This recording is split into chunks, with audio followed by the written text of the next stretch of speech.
आपलं मनपूर्वक स्वागत। आणि मला असं वाटतं वेळ न घालवता की विद्यार्थी साधारण 11वी 12वीचे आहेत, कार्यकर्ते पण आहेत, वेगवेगळे ग्राहकाचे आहेत, माहिती अधिकार कार्यकर्ते आहेत, सामाजिक कार्यकर्ते आहेत, काही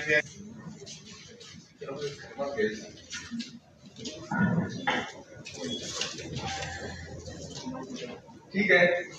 जेवायची वेळ झालेली आहे। 40 मिनिट वेळ आहे। तरुणांना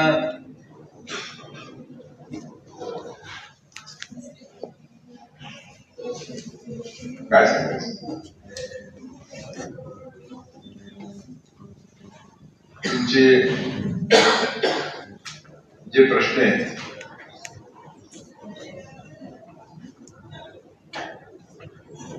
ते प्रश्न कोण निर्माण करत? तुम्हाला शिक्षणाला पैसे नाही, सगळ्या तर खाजगी संस्था असतील, ग्रँटेड स्कूल आहेत कुठले? तुम्ही कुठल्या वर्गातले मुली?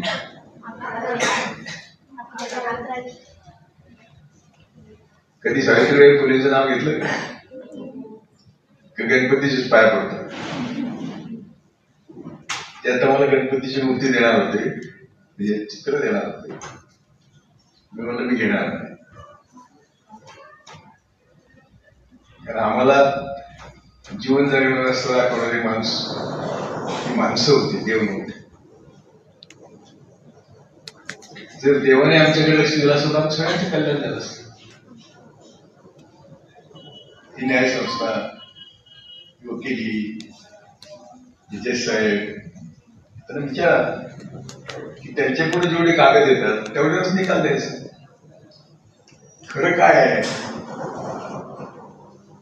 जे त्यांना पण माहिती असतं, वकिलांना माहिती असतं, तर ते नाही देत, तसं जजमेंट देता येत नाही। म्हणून मी न्यायमूर्ती असताना म्हणत होतो की आम्ही फक्त निकाल देतो, न्याय देतो असं नाही। कारण न्याय देणं फार मोठे अवघड काम आहे। ठीक आहे, आम्ही बोलताना म्हणणार की आम्ही न्याय दिला, पण आमच्या मनाशी माहिती आहे हे कायदे कोण करतं, काय तुम्ही करता, आमचे आमदार खासदार करतात, त्यांना कायद्याचं एबीसी माहिती नसतं। खासदारांना पण नाही, आमदारांना पण नाही। आणि ज्यांना कायदा कळतो ते पार्लमेंटमध्ये, विधानसभेमध्ये जात नाही, ते जाण्याची व्यवस्थाच नाही। आणि ते असं म्हणतात तुम्ही फार मोठे आहात, तुम्हाला आमच्याकडे जागा नाही, कुठे बसायचं तुम्हाला, तेव्हा तुम्ही आयतेच राहा। किंबहुना माझ्याबद्दल अशा अफवा आहेत की कोळशे पण अप्रोचेबलच नाही, तुम्हाला भेटतच नाही। ते वकील साहेब साक्षीदार आहे, मी माझ्या खर्चाने सगळी आंदोलनं केली देशात, हे सगळे तिथे पत्रकारित आहेत ना काही, मी आंदोलनं केली तेव्हा पत्रकार विचारायचे त्या आंदोलकांना कोळशे पडला काय घेत, तर कुणी माहितीला सांगणार नाही कोळशे पडला रुपया देतो। मी आता सुद्धा माझी भाकरी घेऊन निघालो होतो, माझी भाकरी असते बरोबर, माझी भाजी असते, कारण समाज ज्या गोष्टीला किंमत नाही त्या गोष्टी आम्ही करतो। समाजाच्या दृष्टीने तुला देव नाकारतात, मी देव नाकारत नाही, मी नास्तिक पण नाही, मी जो गाडगेबाबाने सांगितलं तो देव सांगतो। गाडगेबाबा म्हणले की देवळात भक्तीचं पोट असतं, देव नसतो। त्यांच्या कीर्तनाला लाखो लोक असायचे, लाखो लोक, पहिल्यापासून घेऊ आपण. चार्वाक ज्यांनी देवाच्या विरुद्ध बंड केलं, गौतम बुद्ध ज्यांनी या व्यवस्थेविरुद्ध बंद केलं, महावीर ज्यांनी या व्यवस्थेविरुद्ध बंद केलं. तुमच्या अभ्यासक्रमात आहे, इतिहासात आहे का की त्यांनी कोणाविरुद्ध बंद केलं? शीख असतील किंवा आमच्याकडचे गोरगरीब मागासलेले लोक मुसलमान धर्म स्वीकारला. का स्वीकारला? खुशीने स्वीकारला. कोणी ख्रिश्चन झालं, कोणी मुसलमान झालं, मग शीख, सगळेच. बसवेश्वर असतील, त्यांचा वैश्य धर्म आहे, महावीरांचा जैन धर्म आहे. हे धर्म निर्माण कशासाठी आहे? ही जी आमच्या देशातली हजारो वर्षाची व्यवस्था आहे, स्वर्गाची लालूच नरकाची 33 कोटी देव डोक्यावर, ही जी व्यवस्था आहे, या व्यवस्थेविरुद्ध झालेले ते बंड आहेत सगळे. पण आमच्या डोक्यात कधी गेलं नाही. आणि आमचे अनेक कल्याणकर्ते तुमच्या कल्याणासाठी मेले, तर तुम्ही सुधारले. तुम्हाला समजा मीच आता इथं आहे, मी जे बोलणार आहे ते तुम्ही गेल्यानंतर मला गोडशेवाडी मूर्ख आहे. मी आता 85 वर्षाचा आहे. मी स्वतः शेतमजूर होतो. मी 36 पैसे रोजाने मजुरी केलेली. असं कुठं आकाशातून पडलो नाही. किंवा पाटलाबद्दल जे असतं पाठीने मी टाकून बोलतो, तर मी पाणी सुद्धा लाटून पित असतो. गैरसमज जे असतात आणि व्यवस्थेविरुद्ध बोलणाऱ्या विरुद्ध फार गैरसमज असतात. तेव्हा संत रोहिदास असतील, संत तुकाराम असतील, संत ज्ञानेश्वर असतील. संत ज्ञानेश्वर तर जवळच झाले. त्यांचे अभंग आहेत की देव नाही तया पूजी कोण भक्त, किंवा स्वर्ग नरकाच्या कल्पना मूर्खपणाच्या आहेत. हे कोण सांगतं? ज्ञानेश्वर. पण ज्ञानेश्वर सांगतात ते बरोबर, हे म्हणजे सांगतात ते. देवळात देव असं कोणी सांगितलं, कोणी उठून उभार स्टँडर्ड सांगतो ते सांगावं की देवळात देव. फक्त विठ्ठलाला आम्ही मानतो, याच्या आता शस्त्र नाहीत, काय नाहीत. आणि जो सर्वांना अपील होतो, आपल्या बायकोला घेऊन तिथं बसतो.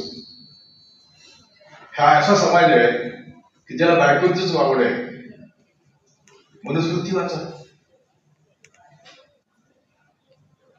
बायकांना पायदळी तुडवणे हाच त्यांचा धर्म, असं ते मनुस्मृतीतूनच सांगतात.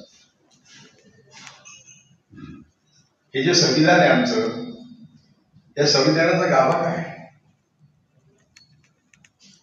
या संविधानाचा गाभा आहे, बाबासाहेबांना विचारलंय की संविधान सर्वात महत्वाचा शब्द कुठे? ते म्हणले बंधुता. अशी जातीची उतरण ठेवून, उच्च निश्चिता ठेवून बंधुता राबेल का? कधी राबली काय देशावर? शेजारचा माणूस कुठल्या जातीचा आहे याचा डोक्यात विचार केल्याशिवाय तुम्ही बसवाय?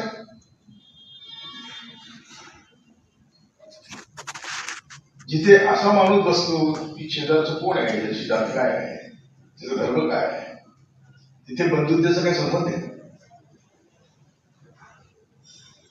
त्यामुळे संविधान म्हणायचं. संविधानाने आम्हाला सामाजिक, आर्थिक, राजकीय न्याय देण्याचं कबूल केलं. संविधान आमचंच आहे, आम्हीच लिहिलेलं आहे आणि आम्हीच त्याची अंमलबजावणी करायची. सध्याचे राज्यकर्ते संविधान घेऊन डोक्याला लावतात आणि बाहेर गेले की पायदळी तोडतात. एक संविधानातल्या कलमाची अंमलबजावणी नाही. हिंदू मुसलमान केल्याने बंधुता येईल का?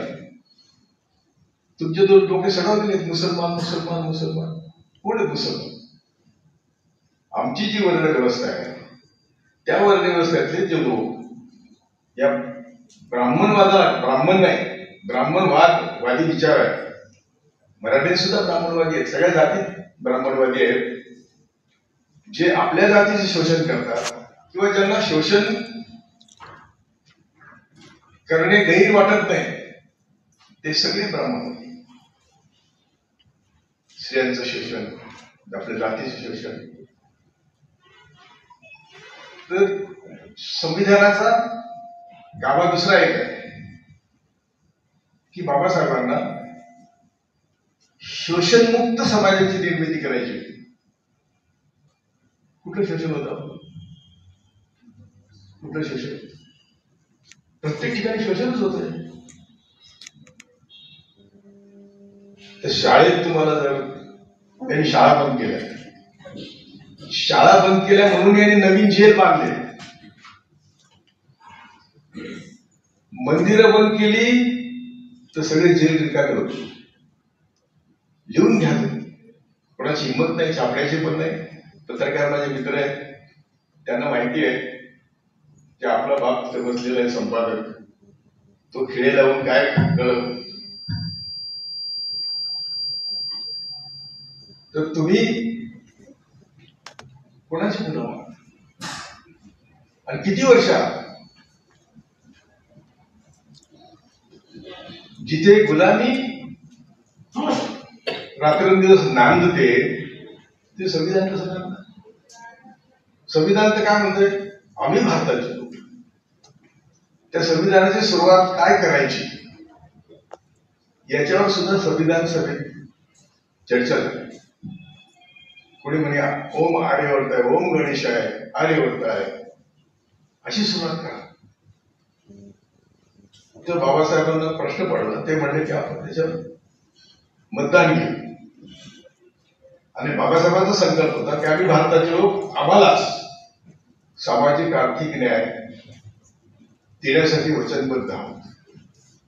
आणि मग त्याचमुळे त्याचा सर्वात महत्वाचा शब्द आहे बंधुता. कारण बंधुता नसेल तर काहीच होणार नाही. आणि ती बंधुता यावी म्हणून ज्यांनी हयात घालवली, फुले असतील, आंबेडकर असतील, शाहू असतील, छत्रपती शिवाजी असतील, मनुस्मृतीने मनुस्मृतीला पहिला धक्का देणारा आमचा राजा म्हणजे छत्रपती शिवाजी. त्यांनी गड किल्ल्याचे मालक त्यावेळेच्या तत्कालीन महाराजांना केलं, सगळ्या खालच्या लोकांना केलं, गडाचे मालक केलं, सैन्य भरती केलं आणि शेतकऱ्याच्या देहाला हात सुद्धा लावू नये अशा प्रकारचा आज्ञा दिला. कोण आहे शेतकरी? आम्ही सगळे बांडगुळा आहोत. जोपर्यंत आम्हाला हे कळत नाही की आम्ही बांडगुळा आहोत आणि शेतकऱ्यांच्या शोषणावर आमचे गाल गुलगुलीत आहे. शेतकऱ्याची जमीन, शेतकऱ्याचे कष्ट, शेतकऱ्याचे पाणी, शेताला वीज, या सगळ्याचा हिशोब केला. मी स्वतः शेतकरी आहे.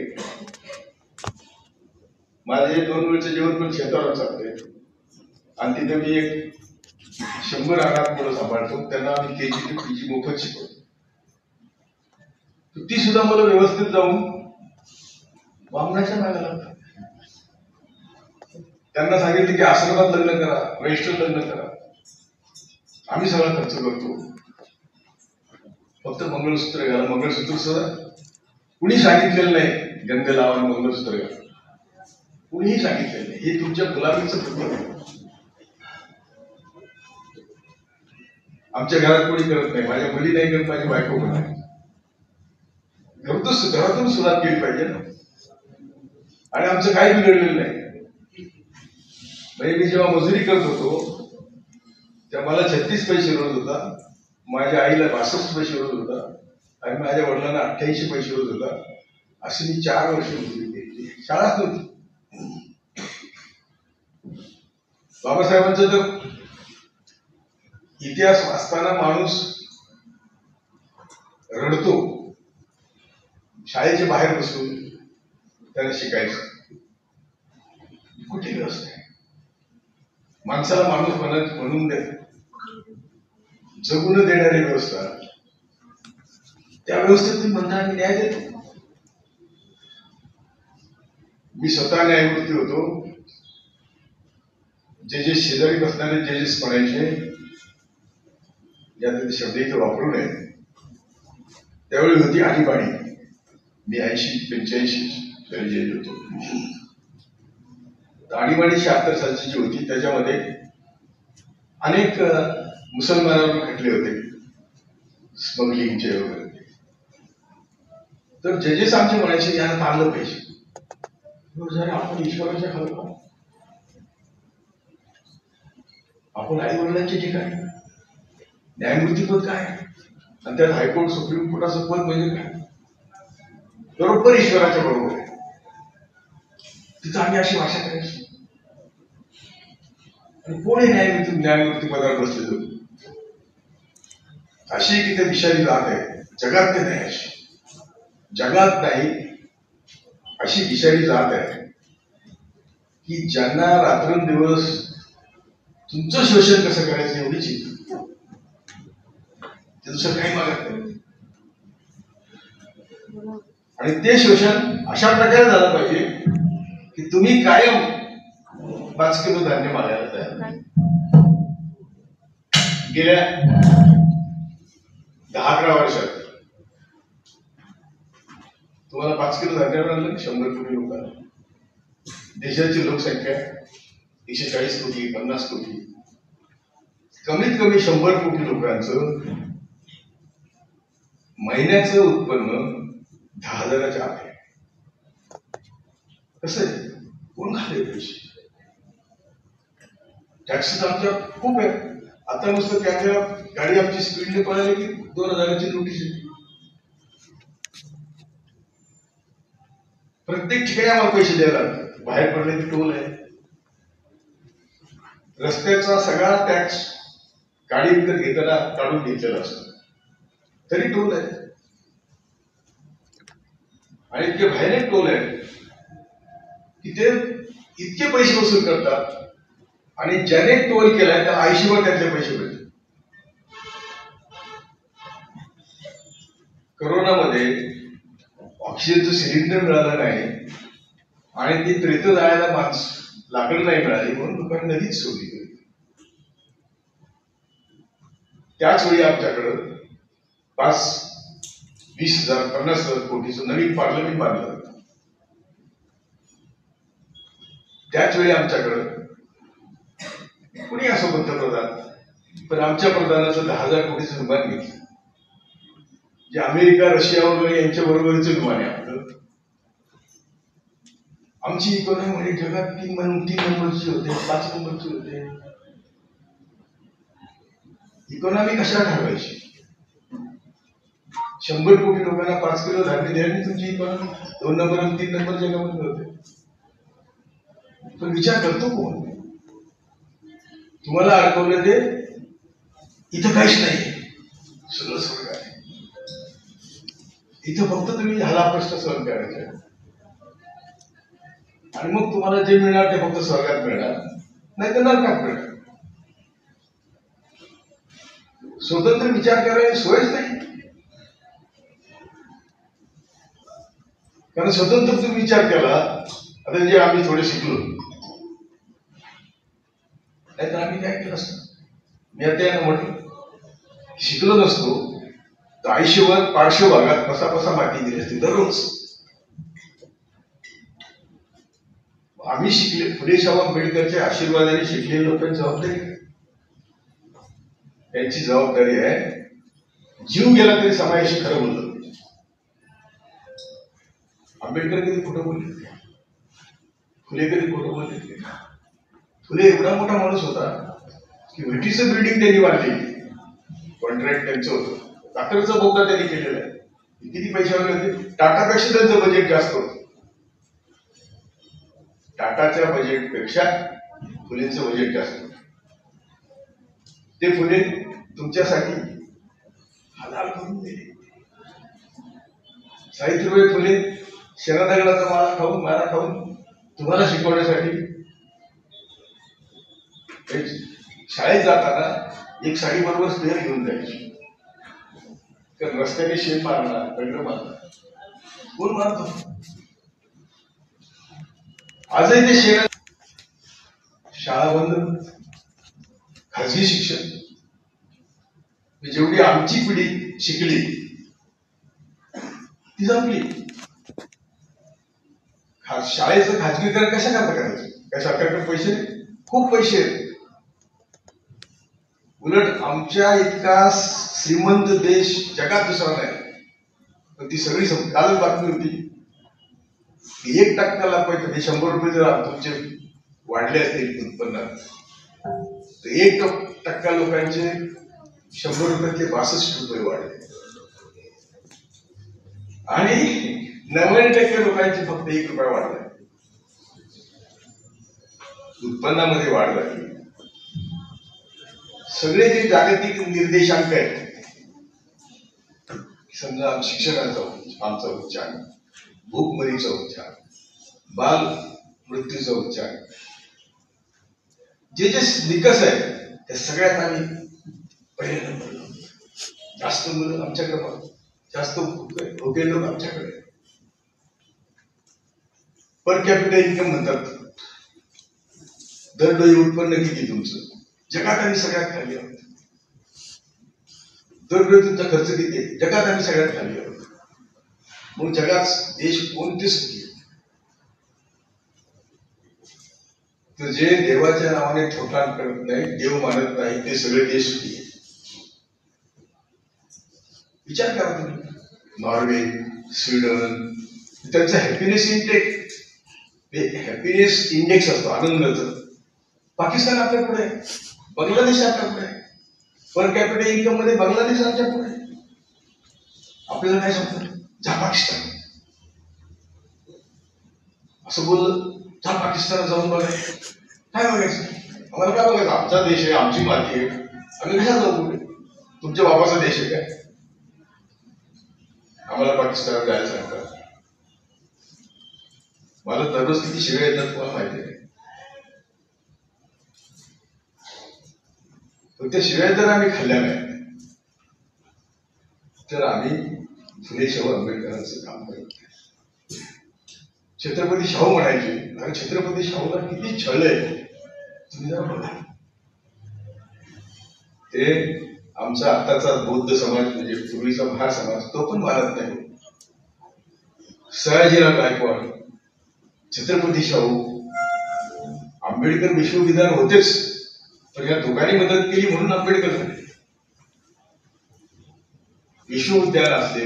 आता आम्हाला जर त्यावेळी यशवंतराव चव्हाणांनी हे 4 वर्षानंतर काय झालं की आमच्या शहरात एक शुगर फॅक्टरी निघाली, राहुरी शुगर फॅक्टरी. त्या फॅक्टरीचं हायस्कूल, त्या हायस्कूलमध्ये मी प्रवेश घ्यायला गेलो. कारण पेपरला बातमी होती की माध्यमिक शिक्षण सर्वांना मोफत. म्हणून काय झालं बेटे, ऐक भूक लागली तरी ऐक. कारण काय तर मी जीव तोडून काल हैदराबादला होतो, आज इथे आहे, उद्या कोल्हापूरला आहे. जोपर्यंत मला हे लोक मारत नाही तोपर्यंत मी काम करत. छत्रपती शाहू किंवा सयाजीराव गायकवाड यांनी प्राथमिक शिक्षण सक्तीचं केलं. त्यांनी सयाजीरावांनी संस्कृत सक्तीचं केलं.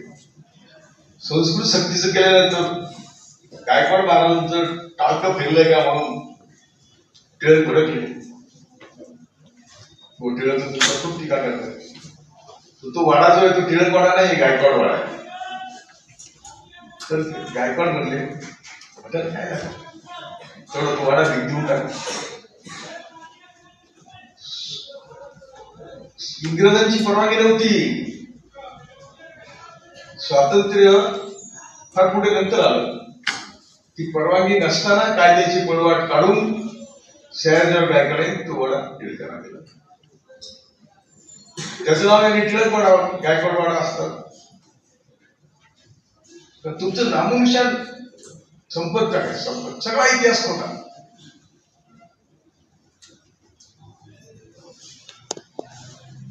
अगदी काँग्रेसची स्थापना झाली आणि कधीतरी 50 वर्षांनी 40 वर्षांनी स्वातंत्र्य मिळेल म्हटल्याबरोबर एक वर्ग कामाला लागला. गांधी आले, त्यांनी गायकवाड वाड्यातली काँग्रेस काढली आणि ती गांधी व्यवहारी माणूस असतो. ती त्यांनी बहुजनाकडे नेली. बहुजनकडे नेल्याबरोबर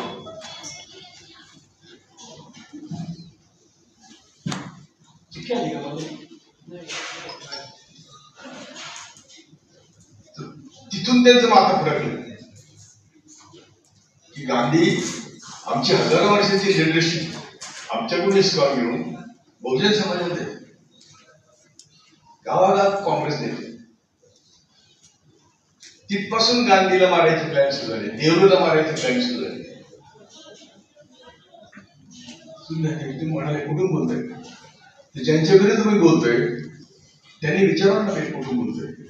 हे पुरावे नसते तुम्ही बोलेल. यांचा संपूर्ण अभ्यास आम्ही केलेला आहे आणि तो एवढ्यासाठीच केला की आम्ही शोधतोय 85 वर्षी आम्ही शोधतोय की आमच्या दुःखाचं मूळ कशात आहे. वकील साहेब म्हटले ना की आम्ही कायदा शिकवतो लोकांना, कायद्याची जागृती करतो. तुम्हाला बेसिक जागृती केली पाहिजे की आमच्या दुःखाचं मूळ कशात आहे. कायदे तुम्ही करत नाही, कायद्याचं इंटरप्रिटेशन तुम्ही करत नाही आणि कायदा पाळतो कोण? एवढी सर्रास दररोज होटचोरी चालू आहे, ईव्हीएमचं फ्रॉड चालू आहे. सुप्रीम कोर्टाने म्हणलेले की ईव्हीएमवर भरोसा ठेवता येणार नाही. 2011, 12, 13 साली म्हटले, काँग्रेसच्या राज्यात म्हटले ईव्हीएमवर भरोसा करता येणार नाही. ते ईव्हीएम सर्रास पळवलं जाते. मी कुणाला विचारेन तुम्ही अभ्यास करा, काँग्रेस तर मी नाही, पण ईव्हीएम बिघडलं आणि मग काँग्रेसला गेली असं एकही उदाहरण दाखवा. कुणी दाखवा. आणि ईव्हीएम बिघडलं आणि बीजेपीला बंद केली हे किती उदाहरण आहे. ते मध्य प्रदेशचे कलेक्टर दाखवत होते टीव्हीवर, तर त्यांना पण सस्पेंड केला, बदली केली. बटन दाबलं, कुणाला पक्षाला बटन दाबलं की मत बीजेपीला. तर त्यामुळं तुमच्याशी मी एक रात्रंदिवस बोलू शकतो, एवढं माझ्याकडे म्हटले. पण मला वाईट काय वाटतंय, माझं घेतो कोण? आमच्या दुकानातला माल कोणी घेतच नाही. जो माल खोटा आहे, ज्यांचा पाया खोटा आहे, 100% खोटा आहे, हे आम्ही कधी दाखवून देऊ शकतो, कधी पण. तुम्हाला काल्पनिक जगात घेऊन जायचं, इथं काहीच नाही म्हणायचं. ख्रिश्चनांचं देश आहे, मुसलमानाचं, त्या धर्मकर्त्यांनी हे सांगितलेलं आहे. ज्याने आपली दुकानं चालवण्यासाठी हे निर्माण केलेले. तर लाखोच्या म्हणून मी गाडगे भाऊला सर्वात जास्त मानतो. किंबहुना मी गाडगे भाऊंचं चरित्र वाचून न्यायमूर्ती पदाचा राजीनामा दिले वयाच्या 47 वर्षी. या सगळे भूषाशी काय संधी चीफ जस्टिस ऑफ इंडिया व्हायची होती, काय राजीनामा सगळे जजेस बहुजन समाज जजेस जगलंच काय तुम्ही केलंय, कशी राजीनामा दिली. ज्या पदावर बसून मी चीफ जस्टिस ऑफ इंडिया झालो तरी मी तुमची सेवा करत नाही, ते पण काय कामाचं. ते पैसे तरी काय कामाचे. म्हणजे आता खूपच स्पष्ट बोलायचं, तुम्हाला मुख्यमंत्री पद आलं, गव्हर्नर पद आलं, बाय फूट मी राजीनामा दिलाय, तो फुले शाहू आंबेडकरांचं काम करायला. मला कुठलाही बोलत नाही. ज्यांनी दिलं ते अजून जिवंत आहे. त्यांनी मला तुम्ही घ्या. पत्रकार परिषद घेतलेलं नाही. युती बाहेरचा बाळासाहेब ठाकरे माझे खास मित्र होते. बाळासाहेब तुमची आयडियोलॉजी माझी आयडियोलॉजी कोण सपाट आहे, उत्तर ध्रुव दक्षिण ध्रुव. तुम्ही मला मुख्यमंत्री करून तुम्ही सांगाल जर सहाय्य करायला मी काय वाटत समज. मुद्दा आता असा आहे की आमच्या दुःखाचं हे संविधान तुम्ही रात्रीनच वाचा. हे आता जे चाललंय सगळी मलमपट्टी आहे. मूळ संविधानाला कोणी हात लावलाच नाही आणि तो लावू द्यायचा नाही अशी RSS ने प्रतिज्ञा केलेली आहे 1942. कुणाचंही सरकार आलं तर सगळी संविधानिक पद्धत आपल्याकडे पाहिजे, कारण आपण निवडून देऊ शकत नाही. आपण 1, 2, 3% विषयाने जमा निवडून येऊ शकत नाही. म्हणून प्लॅनिंग केलं त्यांनी. त्यांचं आयुष्यच फक्त छलकपटा, फसवण्यात, मानवतेविरुद्ध काम करण्यात. देशाला स्वातंत्र्य चळवळीत मी गेलेलो नाही, कारण मी 42 जन्म आहे. माझा बाप गेलेला नाही.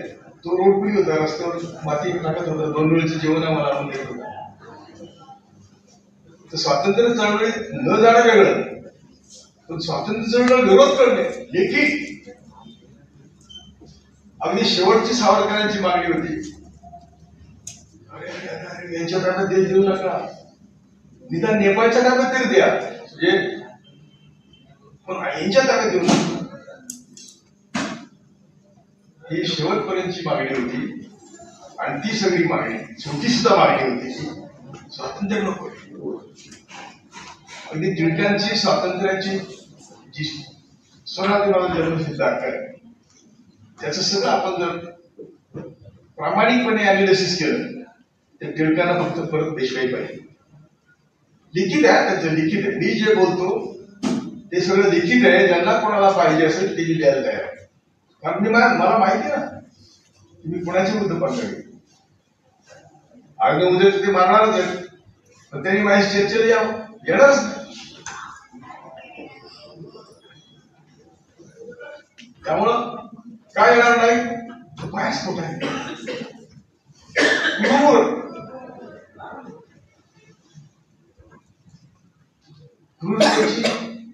क्रूरतेला लिमिट नाही. इतके क्रूर आहेत. त्यांना स्वतःच्या स्वार्थाच्या पलीकडे काहीच केलं नाही. भारत देश वगैरे हे तर त्यांच्या कल्पनेतच नाही. आणि पण आम्हाला देशद्रोही म्हणायचं. आता ट्रम्पच आमचं काम करतोय की सिंधूरमध्ये यांचे काय हाल झाले, त्यांचे कधी म्हणजे 6 काहीच अजून हे तर काहीच बोलत नाही. पण ट्रम्पच आता वाढवत गेला आता 6 गेले, 8 गेले, विमानं गेली, मोठी मोठी. एक विमान म्हणजे काय कमतीस. पाकिस्तान आपला शत्रू, त्याच्या बाजूने आपण नाही.